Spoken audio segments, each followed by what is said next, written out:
Hello बच्चों, आज इस एक्सपेरिमेंट में हम जानेंगे कि किस तरीके से ड्रॉ किया जा सकता है IV characteristic curve PN junction diode की हेल्प से। जिस तरीके से आपको डायग्राम दिखाई दे रहा है, चलिए आइए इसको इस तरीके से अरेंज करने की कोशिश करते हैं। सबसे पहले वोल्ट मीटर का पॉजिटिव पॉजिटिव से कनेक्ट कर लेंगे बैटरी के, और वोल्ट मीटर का जो नेगेटिव है वो बैटरी के नेगेटिव से कनेक्ट कर लेंगे। उसके बाद जैसा कि आपको दिखाई दे रहा है, इस पॉजिटिव को दूसरे पॉजिटिव जो कि फॉरवर्ड बायस में पी जंक्शन से कनेक्ट कर लेंगे, और नेगेटिव को पी जंक्शन के आगे देखो जा रहा है यहाँ पे एमीटर में, और यहाँ पे एमीटर का कनेक्शन कर लेंगे हम एन टाइप से। इस तरीके से हमारा जो सेटअप है ये फॉरवर्ड के लिए कनेक्ट हो जाएगा। ऊपर दोनों को 3 वोल्ट पे और 10 मिली एम्पियर पे रखना है, क्योंकि ये फॉरवर्ड बायस का केस है। तो अगर आप नीचे कर दोगे तो रिवर्स बायस हो जाएगा। इस तरीके से कनेक्शन करने के बाद आपको धीरे धीरे इसकी वैल्यू को इंक्रीज करना है। अब आप देख पा रहे होंगे कि वोल्ट मीटर में और मिली एम्पियर जो हमारा सामने मिली एमीटर है उसमें आपको अलग अलग रीडिंग दिखाई दे रही होंगी। इस तरीके से हम अलग अलग वोल्टेज के लिए अलग अलग करंट की रीडिंग को नोट कर लेंगे। इस टाइप के कैरेक्टरिस्टिक्स जो कर्व बनेंगे वो बनेंगे हमारे फॉरवर्ड केस में। आप यहाँ से रीडिंग को नोट कर सकते हैं और उसके बाद आप उसको ग्राफ पे प्लॉट कर सकते हैं। आप ध्यान से देख ही रहे होंगे कि इस तरीके से मैं वो वैल्यू को चेंज कर रहा हूँ वोल्टेज की, एंड देन करंट की वैल्यू भी धीरे धीरे इंक्रीज हो रही है। तो इस टाइप के सेटअप को हम बोलते हैं फॉरवर्ड कैरेक्टरिस्टिक कर्व के लिए कनेक्शन बनाना।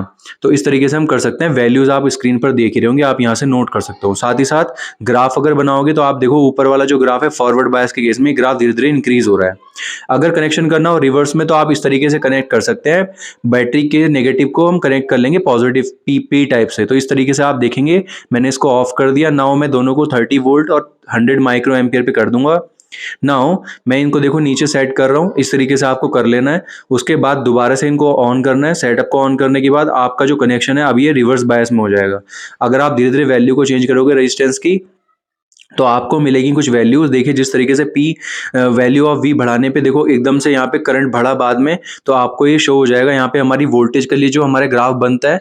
जो हम ध्यान से देखें अगर रिवर्स बायस के केस में, रिवर्स बायस के केस में क्या होता है कि आपको एक वोल्टेज मिलती है, एक ऐसी वोल्टेज जिसके लिए करंट एकदम से सडनली फॉल हो जाता है। तो इस तरीके से आप कर सकते हो। देखो आप जैसे जैसे वोल्टेज को मैं बढ़ा रहा हूँ वैसे वैसे यहाँ पे करंट की वैल्यू भी बढ़ रही है, लेकिन ज्यादा वोल्टेज अप्लाई करने पर ही करंट की वैल्यू बढ़ रही है।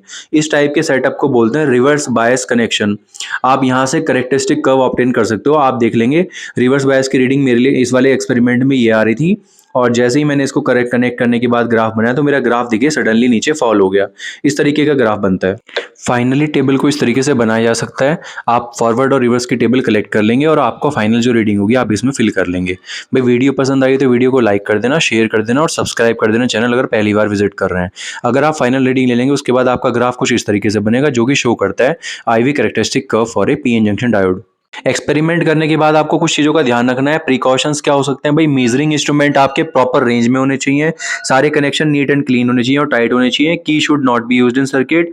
जो की आपकी है मतलब वो क्लीन होनी चाहिए, सही से यूज होनी चाहिए, और जब आपको यूज करना है की को तभी ऑन करना है। साथ ही साथ आप जो है फॉरवर्ड बायस के केस में ब्रेक डाउन वोल्टेज के नीचे नीचे लेनी है रीडिंग, पार नहीं करना है।